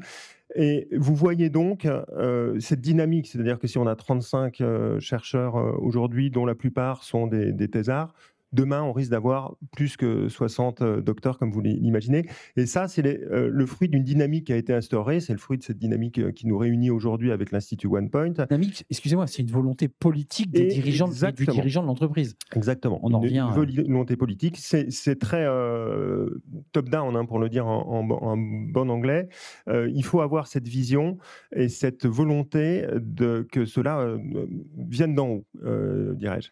Alors après, la question, c'est pourquoi faire de la recherche, du développement et de l'innovation dans une structure de conseil. Exactement. Je dirais qu'il y a deux réponses à ça. La première, c'est que finalement, quand vous regardez ce que c'est qu'une structure de conseil, c'est une capacité à faire. Ben nous, on vend une capacité à transformer. Et si vous voulez transformer, c'est faire, hein, transformer. Mais il faut faire avec un supplément d'âme. Et ce supplément d'âme, c'est la capacité à être sur les sujets qui transforment les entreprises. Et ça, on n'y est pas par hasard, on n'y est pas quand on a pris les quelques années ou quelques mois dont Marco parlait, quand le temps de se décider, etc. On y est parce qu'on fait des paris en termes de RDI, hein, pour employer cet acronyme. On fait des paris qui nous permettent de nous positionner sur ce qu'on pense être les tendances, mais alors c'est pas une tendance au sens mode du terme, c'est une tendance technologique souvent dans notre cas, pas que d'ailleurs, mais les tendances qui vont modifier, transformer le paysage économique de demain. Et donc cette Donc ça capacité... veut dire avoir une vision anticipatrice, une sorte de vision de ce que pourrait être le monde demain. En tout cas, quels seront les challenges de demain? Quand on s'est positionné à travers l'Institut OnePoint sur le sujet du NLP, donc du Natural Language Processing, c'était en 2020, juste après le Covid. Il fallait faire un certain nombre de choix en se disant on ne peut pas être partout compte tenu de notre taille. C'était parce qu'on avait l'intuition qu'il allait se passer quelque chose. Alors ça fait un petit peu devin ou Nostradamus quand on le dit comme ça, mais il y a quand même, avec le nombre de chercheurs qu'on a, une revue scientifique, un état de l'art qui est entretenu en permanence. Donc on sait prendre transformer cette intuition en vérité. Ou en tout cas en forte en certitude assez étayée en matière scientifique, et on s'est positionné là-dessus parce qu'on sentait que quelque chose qui est apparu 2 ans après, qui s'appelle ChatGPT, allait poindre le bout de son nez, si je puis dire. Et ça a été un pari gagnant. On fait parfois des paris perdants, hein, ça nous arrive même à notre petite taille. Je crois que c'est le lot de la R&D d'accepter aussi de faire des paris perdants. J'allais y venir. Et je devrais dire peut-être des paris qui ne sont pas immédiatement gagnants. Ouais. Parce que le deuxième aspect... Il n'y a pas d'échec, a dit Muriel tout à l'heure, c'était intéressant. Et donc, on deuxième aspect, pour répondre à la question d'une part, pourquoi on le fait, c'est donc ces 6 mois d'avance. Et le deuxième aspect, je crois que c'est le changement culturel. Parce que l'affaire de vendre une capacité à transformer davantage qu'une capacité à faire, ben c'est l'affaire de tout OnePoint. C'est l'affaire des 3500, pas seulement des 35. Et donc, au travers de cette force de recherche, de développement et d'innovation, on transforme tout OnePoint et on inscrit tout le monde, je dirais, à l'image de ce qui a été souhaité par les dirigeants, par David Layani au premier chef, par Muriel, par d'autres. On inscrit tout le monde dans cette capacité à faire avec ce que j'appellerais un supplément d'âme en ce qui nous concerne. Et le supplément d'âme, juste parce que vous l'avez évoqué Arnaud, moi je m'occupe de la partie data IA, mais et naturellement quand on fait de la transformation numérique, l'IA joue un grand rôle aujourd'hui. Donc, on parle que de ça, oui. Je suis très impacté. Mais il faut savoir que parmi les 35 chercheurs, il n'y a pas que des gens qui font de l'IA, il y a des gens qui font de la cybersécurité, il y a des gens qui font des SHS, il y a des gens qui font de l'ergonomie, etc. etc. Il y a 2 sujets que vous évoquez. J'aimerais juste revenir parce que Marco Herman, il n'est pas question dans cette salle que vous nous dévoyiez les secrets militaires de ce qui se prépare dans les 10-15 années à venir, mais cette réflexion, vous la portez. Restons dans le civil. On a vu les enjeux business qui pouvaient dynamiser les chercheurs pour les faire avancer sur des thèmes. Comment vous définissez vos priorités? Là, on entend quand même Gontran qui dit on a eu le nez sur certains sujets, parfois on se casse la figure, mais on recommence. Comment ça se passe chez vous? Et bien sûr, je poserai la question à Pauline, parce que ça doit être des discussions avec votre PDG, très impliqué, où on se dit, attention, on va par là, mais ça coûte 2 millions. Et si on se casse la figure, c'est 2 millions sur lesquels on n'a pas de ROI. Comment ça se passe chez Thales, dans vos choix stratégiques, de là où vous allez emmener le gros navire? Il y a 2 questions. Merci pour la question. Il y a deux questions dans la question. En fait, il y a la question sur les... Marco. Hein. Oui, je sais bien, j'ai tout le respect nécessaire. Il y a la question des échecs, et puis, enfin de l'échec, et puis de comment on se projette. Je veux dire tout simplement, une recherche qui ne connaît pas des échecs, c'est qu'on ne prend pas suffisamment de risques, donc ce n'est pas de la recherche. Donc il faut s'autoriser ce qu'il y ait des échecs. Ce qu'il faut, c'est les arrêter rapidement. Vous savez, errare humanum est, persevera diabolicum. C'est un petit peu ça qu'il faut appliquer également à la recherche. Donc oui, on arrête des choses parce qu'on a pris trop de risques ou parce que voilà, les choses ont changé. Ça ne s'applique pas. Après, on court derrière, disons, les performances parce que nos systèmes le demandent, mais on court également derrière les ruptures et les ruptures qui sont capables de transformer considérablement les opérations de nos clients. Nos clients, c'est dans la diversité. Il y a la défense, oui, mais il y a les banques, il il y a les opérateurs de téléphone, il y a tous les organismes de sécurité, vous avez les transports, donc il y a des opérateurs, disons, de services de toute nature, mais qui ont des contraintes de sécurité, de sûreté de fonctionnement, de temporalité, etc., qui sont fortes. Et donc, il y a une exigence sur la qualité. Donc, beaucoup de nos feuilles de route se projettent pour arriver à ce niveau d'excellence. Ce qui nous oblige, par exemple, dans le cas de l'IA, à essayer de faire des choses différemment de l'IA que l'on connaît dans la vie de tous les jours. Parce qu'on a besoin d'une IA de confiance, on a besoin parfois des preuves, on a parfois des données frugales, on a parfois de l'IA qui est embarquée avec une énergie disponible qui va se compter en dizaines de milliwatts. Là, un centre de calcul va plutôt prendre des mégawatts. Donc, bref, il y a tout un tas de... Ce qui fait que le vocabulaire est le même, hein, mais derrière le vocabulaire, il n'y a pas la même chose. Donc, c'est sur ces différences qui font que ce que tout le monde utilise n'est pas tout à fait ce qu'un avion peut utiliser, ce qu'une défense peut utiliser, que nous passons nos efforts. Et après, il y a les ruptures. Dans les ruptures, je vais vous donner une rupture qui n'est pas classifiée, qui est historique. Oui. Dans les radars que vous avez dans les avions, que vous avez par terre, etc., vous avez à un moment un élément qui transmet des impulsions à radiofréquence qui vont se réfléchir. On imagine que plus c'est puissant, mieux c'est, et parfois, plus c'est à haute fréquence, mieux c'est. Dans le temps, on utilisait des tubes, comme chez le médecin, pour l'imagerie médicale. C'est trop lourd, c'est énorme, donc on est passé au semi-conducteur. Il se trouve que dans les semi-conducteurs, le silicium n'a pas les bonnes propriétés pour faire ce type de fonction. C'est plutôt des semi-conducteurs qu'on appelle R35, comme le nitrure de gallium, comme le GAS, etc. Nous avons compris, nos chercheurs ont compris très tôt que ce matériau va pouvoir fournir des éléments actifs, des radars qui vont surperformer, et que d'ailleurs, s'ils surperforment là, on était sûr que les autres, c'est-à-dire de l'autre côté de l'océan, vont les avoir. Donc, on a commencé à travailler dessus en 1980. Le Rafale est rentré en service en 2006, à peu près, hein, plus ou moins une année. D'accord ? Puis on a exporté plus tard. C'est ça, anticiper. C'est d'avoir une vision juste, qu'il y a un objectif, et puis de dire, l'enjeu est tel que si ça marche, eh bien, ça justifie les 26 ans d'investissement. Je peux vous dire que ça se chiffre. Sur le quantique qu'Alain a parlé, oui. J'avais posé la question. Ça fait plus de 20 ans qu'on est dessus. Certains disent qu'on investit beaucoup sans avoir... Avec une équipe de 50 personnes sur 20 ans. Vous faites le calcul combien c'est. Pourquoi ? Parce que, par exemple, il n'y a pas que l'ordinateur dans le quantique. Par exemple, sur les capteurs médicaux, mais également pour la défense, les capteurs quantiques, ce n'est pas avoir une photo un petit peu plus nette. Hein. C'est avoir une résolution, par exemple, une sensibilité 100 fois, 1000 fois, 1 million de fois de meilleure. On est capable aujourd'hui, déjà, dans le laboratoire, de miniaturiser des capteurs qui, aujourd'hui, des antennes, vous voyez, le broadcast télé, là, qui prend en chantier, on peut les mettre dans une boîte d'allumettes. D'accord ? Donc ça, c'est pas 10% qu'on gagne. Donc quand vous avez un enjeu, vous dites, si ça marche, je vais gagner 2, 3, 4 ordres de grandeur. Mais vous n'hésitez pas, vous y allez. Et vous y allez tout de suite. Parce que c'est évidemment, les ruptures, on n'est pas les seuls à dire la rupture. D'abord, Draghi l'a très, très mis en avant dans son rapport et c'est excellent. Mais toutes les plaques géostratégiques dans le monde sont dans le même jeu.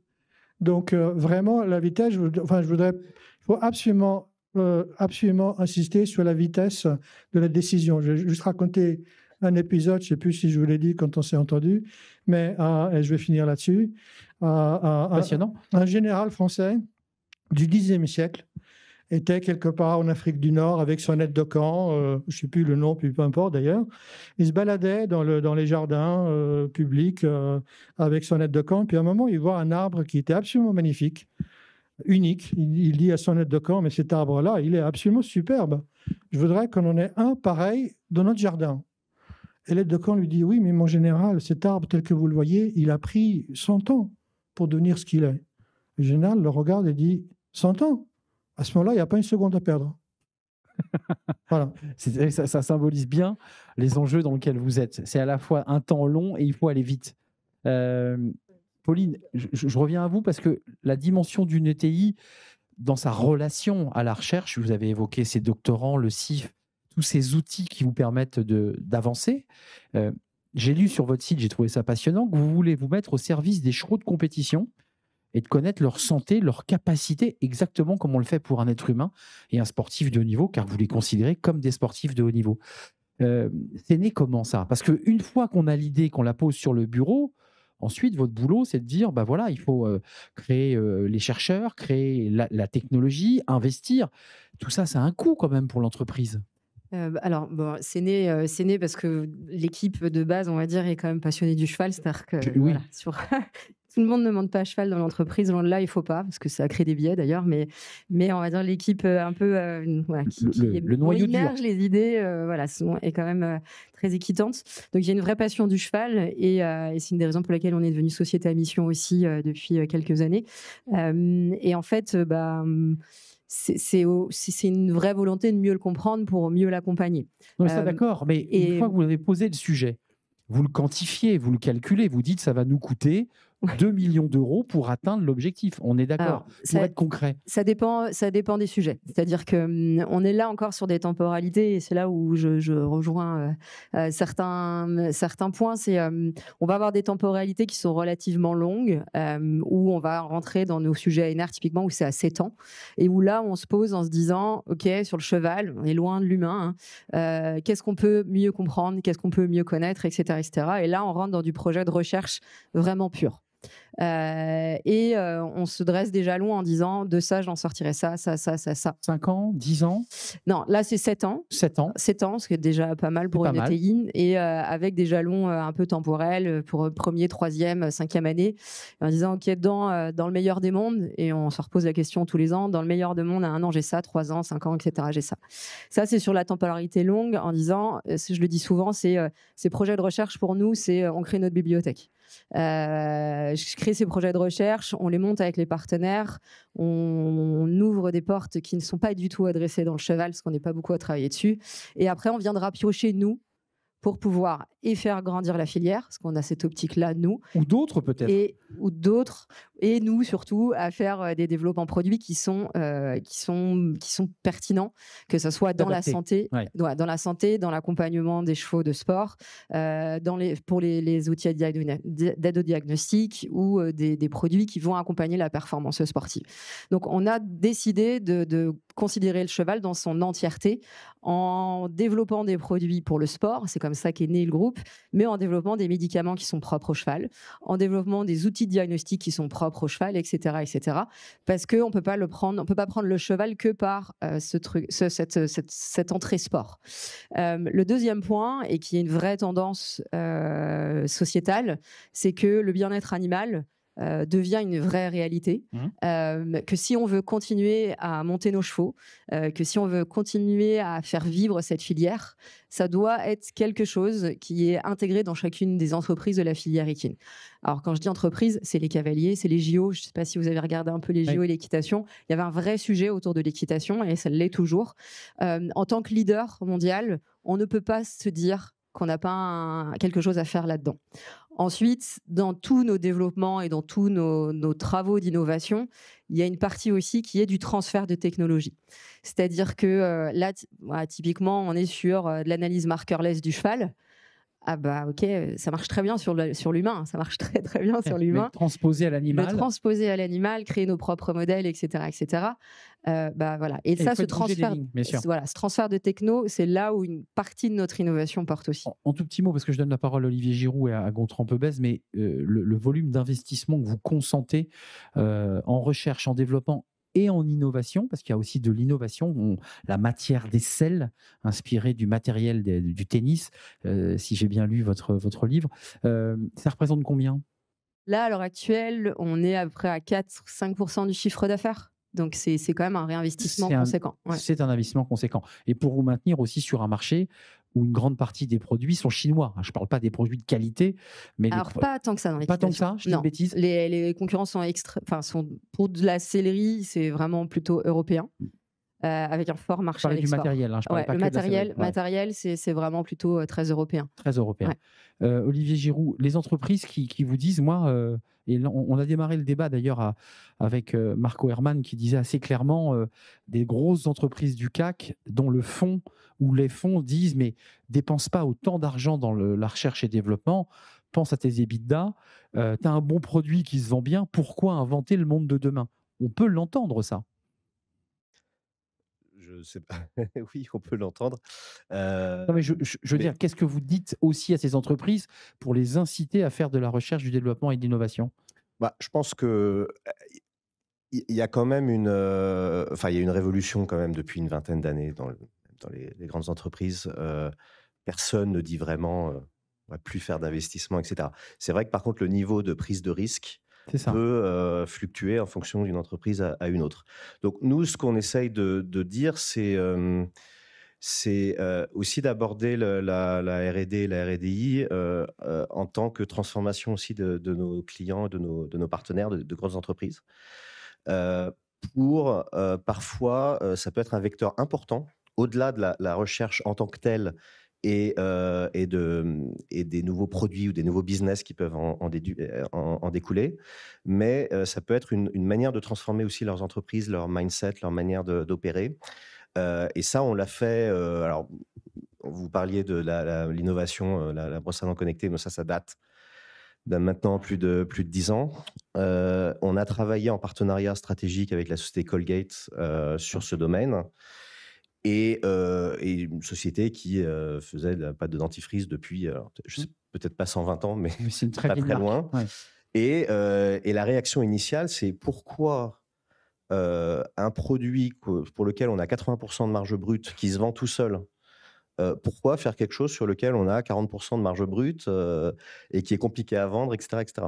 Et donc, en répondant ensemble à cette question, ils ont répondu aussi à d'autres problématiques et ils ont appris à peut-être identifier des produits dérivés du fait que, par exemple, être en relation avec ses clients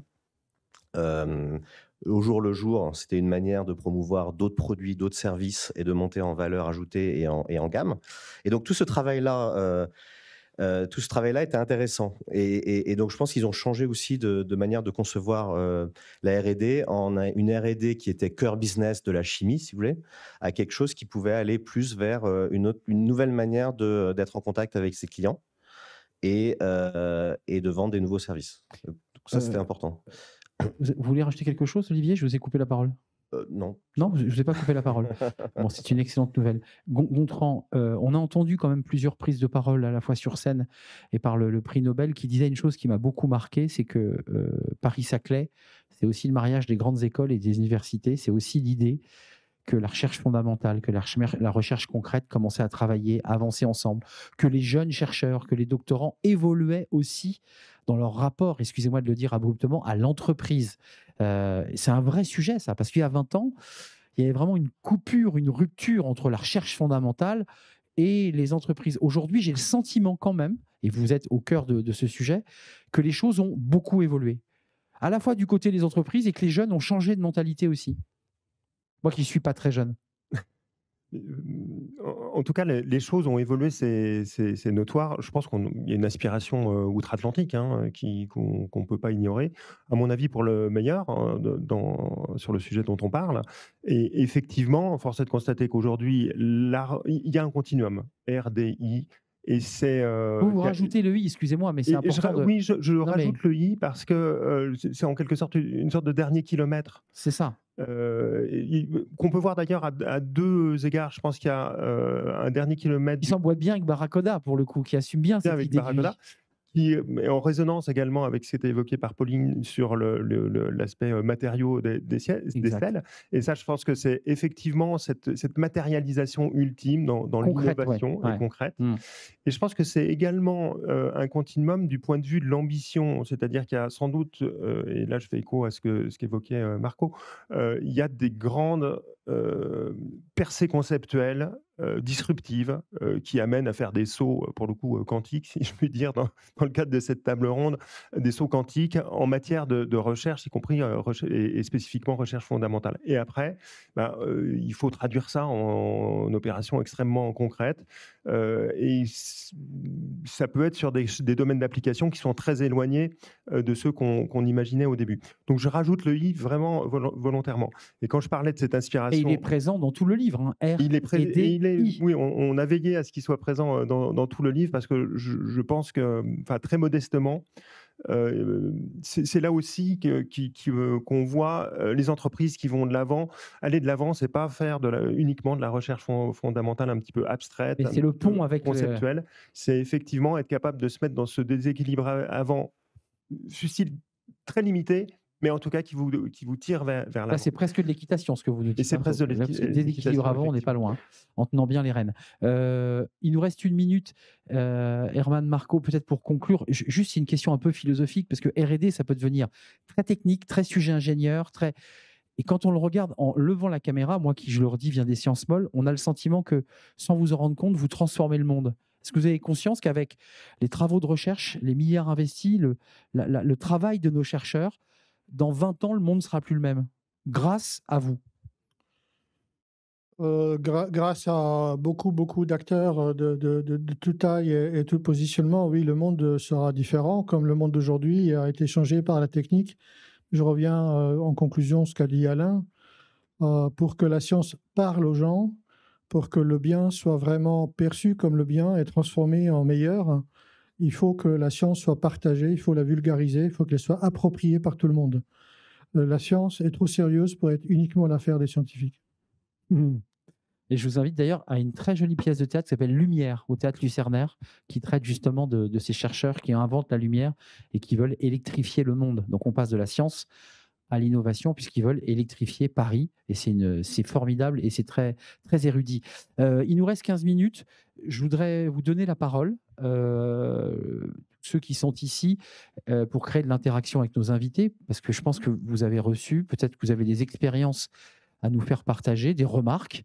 Un micro va circuler normalement, et je vous invite à poser des questions, car je n'en ai plus aucune, je tiens à vous le dire. Donc, c'est vrai, je mens. J'ai toujours quelques questions en réserve. Est-ce que vous avez envie d'interpeller monsieur? Allez-y. Est-ce que vous avez un micro peut-être? Ah, il y a un monsieur qui... Voilà, merci. Bonjour, je vous remercie. Ma question, c'est pour Marco Herman. Vous voulez vous présenter peut-être? Oui, bien comme sûr, ça, excusez-moi. Donc, Boris Stévan, je travaille chez L'Oréal, je suis patent analyste. Et j'ai une question pour vous, qui êtes leader dans votre secteur. Est-ce que vous pensez qu'une entreprise qui est leader dans son domaine peut disrupter son marché? Ou est-ce que c'est un frein d'être leader? Question très intéressante. Disons que le lieu commun, c'est de dire que les petits sont plus innovants que les gros bureaucrates. Je pense que le marché nous force à être également disruptifs, les grands. En réalité, nos concurrents, on est un acteur du spatial. Bon, SpaceX nous disrupte. Donc, si vous restez sur vos vieux chantiers, vous ne pouvez pas. Alors, je ne dis pas que ça ne demande pas un effort intellectuel, culturel à le faire. C'est une des raisons pour lesquelles, alors ça fait, honnêtement, on a eu un petit peu du mal quand on regarde tout l'historique, mais ça fait 12 ans qu'on a renforcé très, très fortement nos contacts avec les startups. Une des raisons, c'est de voir l'innovation, etc. Mais une autre raison, c'est également de s'acculturer nous-mêmes et de détecter les modèles de rupture d'affaires, d'usage, et de pouvoir à notre tour également se placer dans ce I qui vient compléter la R&D. Souvent, la rupture va aller dans l'usage, dans l'innovation, plus que la science qui n'est pas encore très concrète en termes d'usage pour l'end-user.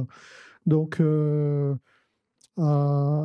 tout en étant conscient des freins qui sont derrière votre question, je pense qu'on a l'ardent besoin de le faire.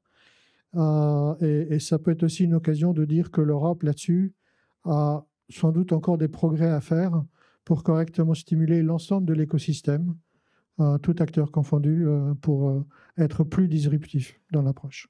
Et ça vient d'un interlocuteur qui est dans une entreprise leader, elle aussi, et qui se pose, j'imagine, les mêmes questions. Est-ce qu'il y a Monsieur, allez-y, posez votre question. Est-ce qu'il y a une réaction sur cette question qui est philosophique et importante? Gontran, c'est compliqué, parce que c'est vrai que c'est un peu ce symbole. Plus on est gros, moins on est agile, et plus on est petit, plus on est agile. Je pense que c'est très trompeur, en fait. Ouais. Pour aller dans le sens de Marco, SpaceX, c'est pas tout à fait une start-up non plus, hein. Non. Je crois que ce qui est délicat pour les grosses entreprises, c'est alors, pardon, hein, parce que je me mets dans la case, mais c'est qu'ils ne voient pas l'usage des générations de demain. Et les grosses disruptions, en fait, sont des disruptions d'usage, je crois, davantage que des disruptions technologiques dans un premier temps. Et ensuite, la technologie arrive au secours, si je puis dire.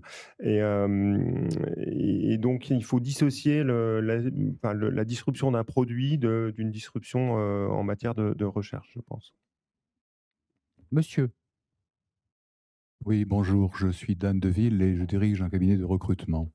En fait, ma question s'adresse à Marco Herman, principalement. Très sollicité, hein. Thales, évidemment, est une cible privilégiée. Et en fait, la question que je me posais, c'est quelles sont les principales difficultés que vous rencontrez aujourd'hui pour recruter des talents de haut niveau chez Thales et quelle est la valeur ajoutée qu'ils auront à aller chez Thales plutôt que chez vos concurrents en France et à l'international? C'est évidemment une question, on va dire, brûlante, pas que pour Thales, d'ailleurs, pour l'ensemble de l'industrie, au niveau macroscopique. Quand on regarde, et on le fait dans les cercles comme France Industrie ou d'autres, ou même la NRT, etc., quand on regarde les besoins en ingénieurs, qu'ils soient un parcours académique ou école privée, hein, non générique, les besoins d'ingénieurs pour l'industrie européenne, enfin française, pardon, on est notoirement en sous-effectif de formation, à peu près 50% de moins. Si on dit en même temps que l'enjeu de la France est de réindustrialiser le pays, de passer de 10% de l'industrie de le PIB à 15-20%, eh bien ce problème-là sera multiplié d'autant. Donc je dirais tous les industriels qui ont besoin un peu de profil ingénieur sont en tension. Pour ce qui est de Thales plus spécifiquement, on bénéficie en France d'une belle image auprès des écoles. Dans les classements, vous savez quel est l'employeur, etc. On finit pour les ingénieurs tous les ans dans les 3 premiers. Donc, on a embauché sur ces 2-3 dernières années 11 000 personnes dans le monde par an, 4 000 en France, dont la plupart étaient des ingénieurs. Donc, on y arrive. Mais on sent la fragilité de ce dispositif-là.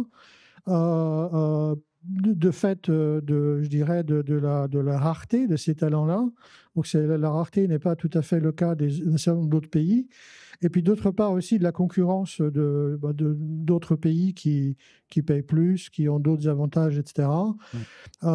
Malgré alors, on pourrait dire je dirais les salaires d'embauche sur certaines boîtes d'origine américaine sur la place de Paris, on ne va pas le dire publiquement. Mais même contre ces boîtes-là, on peut se battre. Parce que ce que les jeunes de plus en plus, à raison, favorisent, c'est la raison d'être de l'entreprise. Et moi, je dis aux gens, est-ce que vous voulez plutôt travailler à faire un monde plus sûr, meilleur, ou plutôt augmenter la pub? Quand vous arriverez à mon âge, de quoi serez-vous fier? Et on a réussi à embaucher des gens avec un salaire inférieur, des boîtes très prestigieuses que je n'ai pas citées. Sens, donc sur le sens. Je pense que le sens parle à tout le monde. C'est clair. Bon, le voilà. sens. Madame Retailleau, on vous salue. On me demande d'être discret, mais évidemment, je n'ai pas pu m'en empêcher. Merci d'être avec nous, c'est un vrai plaisir. Et vous allez participer, je pense, toute l'après-midi, en tout cas une bonne partie de nos 2 autres débats qui vont s'enchaîner. Il nous reste à peu près 8 minutes, un petit peu moins. Est-ce qu'il y a des questions? Monsieur, oui. Oui, bonjour. Vous êtes fin prêt. Éric Fogarassi, CNRS.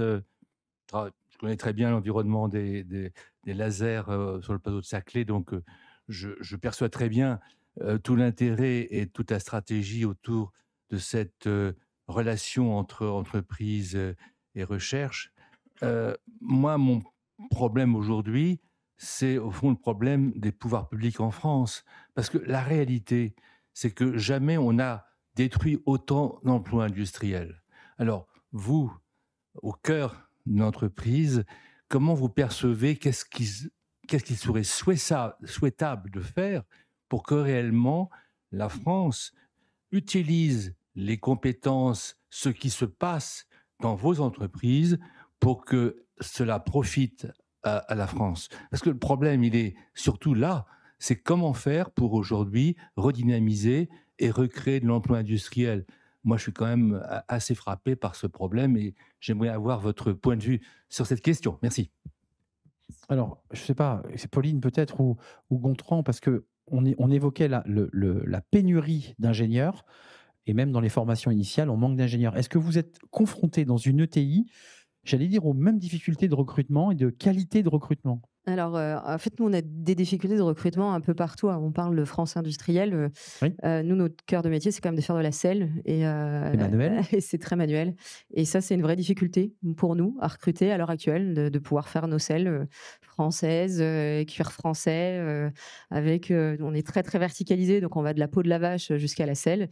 À l'heure actuelle, dans des endroits comme le Pays Basque, la Dordogne, les Pays de la Loire, on a quand même du mal à trouver des personnes qui ont envie de intégrer ces ateliers-là. Et j'ai un peu la même chose sur des profils plutôt ingénieurs. Oui. Et clairement, nous, c'est pas le salaire qui fait la différence. Je vais quand même être complètement honnête. Et c'est là où je reviens. C'est la passion, j'ai le sentiment. C'est le sens. C'est exactement ça. C'est la façon dont l'entreprise grandit et c'est ça qui passionne.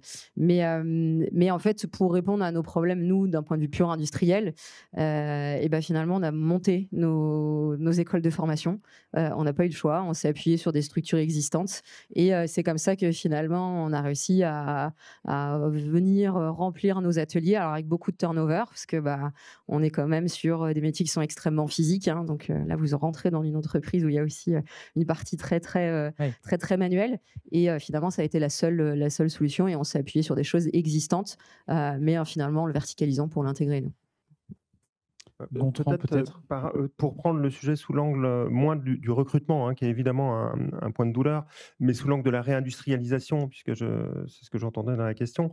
Je reviens sur l'évocation de ce continuum RDI.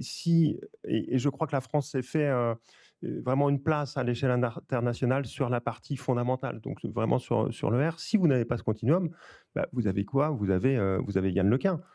Qui traverse l'Atlantique pour aller chez Facebook. Et là-bas, on sait quoi faire de son invention. Donc le sujet, il est effectivement de faire en sorte que les pouvoirs publics, mais alors ils ne sont certainement pas seuls, c'est toute la société économique, puisse continuer de favoriser la recherche fondamentale au travers de laboratoires puissants, de laboratoires interconnectés avec le monde économique. Public-privé. Public-privé, c'est ce que vous évoquez. Et ensuite, accompagner ce fameux passage à l'échelle qu'on évoque souvent en France, où on voit qu'on a là aussi un point de douleur, qui est qu'au moment d'aller chercher des financements complémentaires, au moment de trouver des débouchés, parce qu'il y a des problèmes de taille de marché complémentaires, on a un système qui ne joue pas tout à fait son rôle, parce que le terrain de jeu ne peut pas être qu'hexagonal, il faut nécessairement qu'il soit plus large. Européen ou mondial. Et il faut des finances, pas forcément publiques, mais des finances pour accompagner, bien sûr. pour accompagner la croissance. Je vois réagir Olivier Giroud, parce que ça, c'est un domaine dans lequel vous êtes. C'est comment on accompagne un produit, il y a le prototype, et ensuite il faut le lancer, c'est un coût énorme. Oui, alors effectivement, ce qu'on essaye de faire, enfin oui, on ne peut pas au niveau franco-français arriver à la taille critique, le marché, etc. Donc ça c'est clair. Donc là-dessus, sur le recrutement, nous on fait extrêmement attention à une diversité de profils, à la fois de pays, langues et puis type de formation, donc à la fois des backgrounds très scientifiques et puis d'autres un petit peu plus orientés vers le business. Et ça, c'est une des clés, en tout cas pour nous, à la fois pour attirer des talents et puis pour aller justement vers le marché. C'est-à-dire qu'arriver à trouver, à la fois comprendre les tendances, à la fois savoir entrer dans les entreprises, dans les grandes entreprises pour faire des partenariats avec elles, essayer de comprendre quel est le moteur de création de valeur, etc. Et ça nécessite de comprendre toute cette chaîne de l'innovation, enfin, du R jusqu'au I. Jusqu'au I. Et donc voilà, donc pour revenir sur les talents, c'est vraiment le nerf de la guerre et la diversité, ça nous permet effectivement d'attirer d'autres. Les bons attirent les bons et sans forcément payer autant que Google. Mais la question de monsieur, c'était aussi de dire finalement notre système un peu public peut être malade, enfin si j'ai bien compris. Comment on fait vivre cette relation entre le public et le privé? Comment on réenchante un peu ces deux mondes? Même si je leur dis, le prix Nobel a dit que ça avait quand même pas mal évolué, voire bien, avec l'exemple de Paris-Saclay. Vous en pensez quoi? Oui, je vais commenter. Sans faire politique, mais il y a quand même un sujet un peu... Non, loin de là, ma pensée, ma tentation de faire la politique en ce milieu. Je crois que la chose qui me paraît déjà importante à dire, c'est que l'enjeu de la réindustrialisation a besoin que l'on s'occupe en même temps de la recherche et de l'industrie, de la recherche publique et de l'industrie. C'est les deux, et c'est pas l'un contre l'autre. Et des métiers manuels, je m'entends. Oui, enfin, tout, du hardware au software, passant par l'artisanat, les métiers de main, etc. On est dans le même bateau. Alors, quelques éléments macroéconomiques. Comme vous savez, tout le monde, la France n'a pas encore atteint le critère de Lisbonne de 3% dans le PIB. Aujourd'hui, il est à 2,20 quelque chose. La part publique de ce chiffre-là est de 0,76%. La part privée est d'1,46%. On trouve à peu près le rapport de 1 euro à 2 euros qu'on trouvera en Allemagne, dans d'autres pays, le rapport entre le public et le privé. Comme je l'ai dit tout à l'heure, la part entreprise en France est de 10% du PIB. Pour l'Allemagne, il y a 17 aujourd'hui, avec les mêmes critères d'évaluation. L'Angleterre à 20%, la Corée du Sud à 35%. Moi, je vous prédis qu'avec 10% d'industrie dans le PIB, on n'atteindra jamais le 3% de Lisbonne. C'est impossible. Donc, en fait, il faut faire croire l'industrie, parce que mécaniquement, oui. Et je dis au contraire, si on était au niveau de 15%, exact. Un petit peu moins que l'Allemagne, mais déjà 15%, eh bien le 3% est plus qu'à notre portée, parce que tous ceux qui ont des entreprises en Allemagne et en France, c'est notre cas, mais c'est le cas peut-être d'autres dans la salle, on sait qu'en Allemagne, on n'investit pas plus en termes de pourcentage de chiffre d'affaires en R&D qu'en France. C'est juste qu'ils en ont 2 fois plus. C'est ça. D'accord ? Donc, et comme on raisonne par rapport au pourcentage du PIB, si vous avez un PIB qui est pauvre en industrie, vous êtes pauvre globalement. Et donc, cette pauvreté de l'industrie, elle impacte également la richesse du pays, donc ce qu'on investit dans la recherche. Donc, en fait, il faudrait qu'on ait le courage, et Draghi le dit de nouveau dans son rapport, d'investir dans les deux. Dans les deux, parce qu'il n'y a que comme ça que ça va pouvoir marcher. Merci pour cet éclairage extrêmement précis, un peu pessimiste. Est-ce qu'il y a une question peut-être? Dernière question, monsieur. Il nous reste 0 seconde. Vous avez donc 1 seconde. Allez-y, monsieur, n'hésitez pas. Vous avez un micro peut-être? C'est moi qui ai le micro. Ah, vous aviez un micro. Ça sera donc l'avant-dernière question et on clôturera, puisque je crois qu'il y a une volonté d'être précis dans les délais de débat. Monsieur. Bonjour, Florian Gagnasi, directeur général de PhD Talent. J'aimerais revenir sur la question des talents, encore une fois, mais la question ne s'adresse pas à Marco Herrmann. Ah. J'ai fait ma thèse pour Thales, alors je connais la maison. J'ai l'impression j'aimerais revenir sur plusieurs choses qui ont été dites par les différents intervenants et par Alain Aspect sur la place des gens formés par la recherche dans les entreprises, à savoir les doctorants et les docteurs. Et j'ai l'impression qui a été votre cas, donc. Hein. Ce qui est mon cas. J'ai créé mon entreprise après, mais ça n'a rien à voir. J'ai l'impression qu'on parle entre gens convaincus, mais que quand il s'agit d'en parler au RH, aux recruteurs, à la marque employeur, à la communication RH, c'est un peu 2 salles, 2 ambiances. Et j'ai l'impression que ces personnes-là ne sont pas encore tout à fait sensibilisées à l'importance de ces profils dans les entreprises. Excellente question. Pauline, c'est un vrai sujet traité aussi dans l'idée de l'écosystème, toute l'entreprise embarquée. C'est exactement ça. C'est-à-dire que moi, quand je suis arrivée il y a 13 ans, on était 50, j'étais là, on était 2 en R&D, et quand on a dit, allez, on va monter une cifre, ok, à peu près 99% de l'entreprise s'est demandé, c'est quoi une cifre? Ah oui. Qu'est-ce que c'est une thèse? Mais pourquoi? Etc. Et je crois que pour cette bonne intégration au sein de l'entreprise, il y a une vraie nécessité de vulgariser, on en parlait un peu, mais de vulgariser même en interne ce qu'est la RDI. expliquer les projets, expliquer pourquoi on investit autant. Parce que quand on commence à parler pour nous de 4 à 5% du CA, c'est quand même pas négligeable face aux ateliers de prod qui produisent, face aux commerciaux qui vendent, etc., etc. Et je crois que le sujet est là. Alors, on parle des docteurs, on parle de la RDI au total.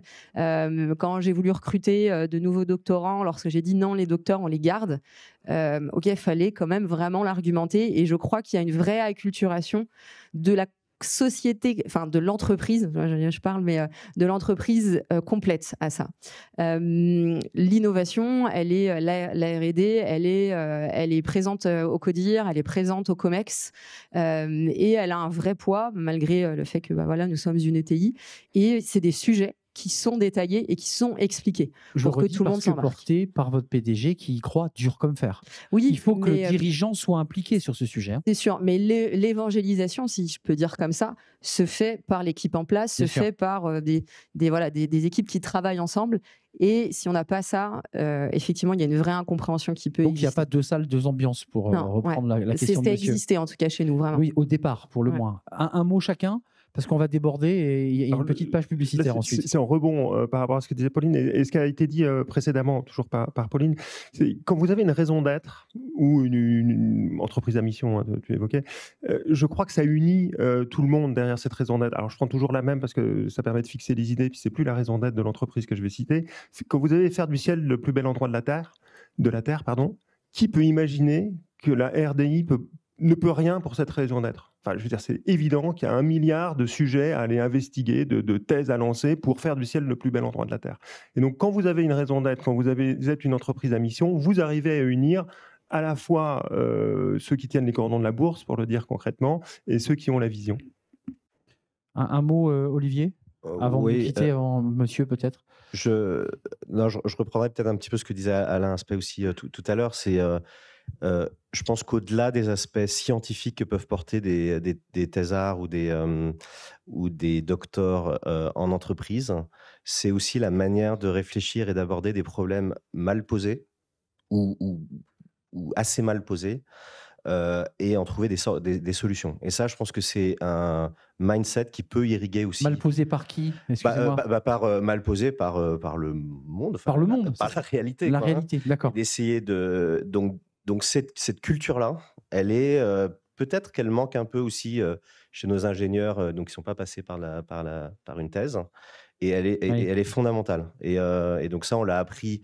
On en avait peut-être au début un petit peu une réserve sur le chercheur un peu dans sa bulle, etc. Coupé du monde. Et en fait, c'est pas comme ça que ça fonctionne. Enfin, en tout cas, ceux qu'on a eus. Et c'est pas comme ça. Connecter les pieds sur terre. Ouais, plutôt. C'est important. Et je crois que c'est la réalité chez Lim Group. Merci à vous. Merci. C'était un vrai plaisir de partager ce moment. Je voudrais remercier Marco Herman, qui est le Chief Scientific Officer chez Thales.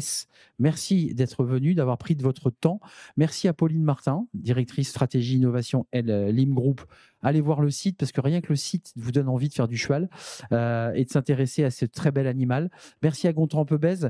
Je rappelle l'ouvrage, regardez-le, lisez-le, c'est en association OnePoint ANRT, Association nationale de recherche et technologie, recherche, développement, innovation, témoignage, stratégie pour catalyser. J'ai dit une bêtise ? Non, vous me regardez comme si j'avais dit une énorme bêtise. Pour catalyser croissance et industrialiser. Voilà, j'ai donné le titre et vous aurez accès à cet ouvrage. Merci Gontran Pebez, partenaire data et IA chez OnePoint. Et merci à Olivier Giroux, CEO, cofondateur de Barracoda. Merci, c'était un vrai plaisir. Vous pouvez les applaudir.